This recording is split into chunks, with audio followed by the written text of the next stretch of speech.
Hello guys, यो चाहिँ मैले पावर ब्याङ्क मलाई चाहिँ 50,000 mAh को पावर ब्याङ्क हेरौँ है त। अब यसबाट सामान पचाउँदो रहेछ।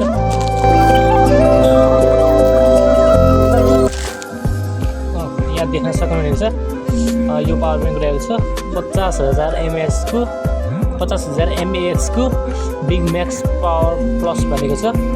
15 टाइम चार्ज फर आइफोन 11 अनि 17 टाइम चार्ज फर आइफोन 7 भनेको छ। यसको प्याकेजिङ पनि राम्रै छ। अब यसलाई हामी खोलेर हेरौँ के रहेछ भित्र।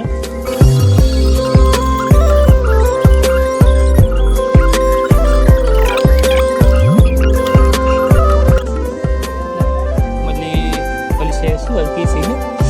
अब यहाँ भनेको पावर ब्याङ्क रहेको छ एउटा, देख्न सक्नुहुनेछ एकदमै हेभी रहेको छ।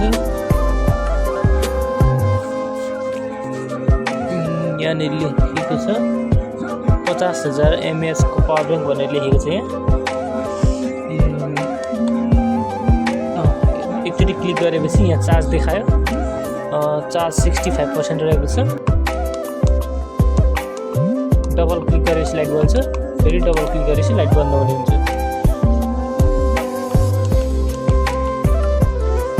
टाइप सी र माइक्रो USB छ यहाँनिर, अनि डबल आउटपुटको लागि छ। एकदमै हेभी छ यसको। यसलाई हामीहरू यहाँ एउटा डाटा केबल नै मिल्दो रहेछ यो चार्ज गर्नको लागि। एकदमै हेभी छ यो चाहिँ। अब यसको वेट पनि म चेक गरेर देखाइन्छु। हेभी भन्दाखेरि हेभी पनि कति हेभी भन्नुहुन्छ होला, म वेट चेक गरेर देखाइन्छु यसको। मैले मिटर अन गरेँ, 0 देखाएको छ। म यसको वेट चेक गर्छु, 954, लगभग 1 किलोको रहेको छ यो चाहिँ। लगभग 1 किलो भनेको धेरै नै हो। 1 किलोको डिब्बा, हामीले यसलाई जिम गर्दा पनि हुने रहेछ।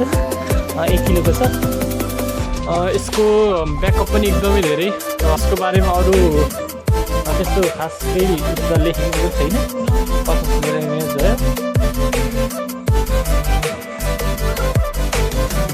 यति नै हो।